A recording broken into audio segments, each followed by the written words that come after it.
बताएं कि मुल्तान में हुई अनोखी शादी। 6 सगे भाई 6 सगी बहनों को ब्याह कर ले आए। शादी की इज्तिमाई तकरीब धूमधाम से सजाई गई। अजीज़ो अकारब ने नई शादी के आगाज पर नए जोड़ों को अपनी दुआओं में रुखसत किया।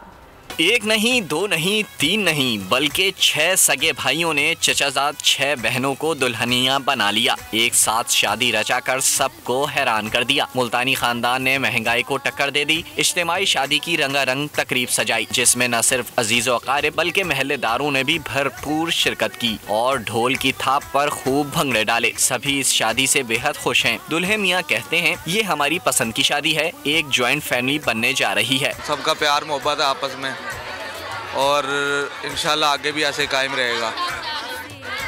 सोचा था बहुत अच्छा रहेंगे, खुश रहेंगे हम। बहुत खुश हो रहे हैं सारे 6 के 6। वाले तो खुशी से फूले नहीं समा रहे। कहा, हमारे खानदान में शादी की इज्तिमाई तकरीब की रिवायत रही है। महंगाई को देखते हुए हमने इसीलिए कंपेंड शादी रखी थी और हम इंजॉय ऐसे ही करते हैं। तमाम रिश्तेदार कज़न आपस में मिलके ये प्रोग्राम करते हैं। थोड़ी आवाम इकट्ठी हो, दूल्हे ज्यादा, हम हमेशा ऐसे करते हैं। अजीज़ो अकारिब ने नई जिंदगी के आगाज पर जोड़ों को अपनी दुआओं में बड़ी धूमधाम से रुखसत किया। सब्सक्राइब करें और बेल दबाएं ताकि कोई खबर रह न जाए।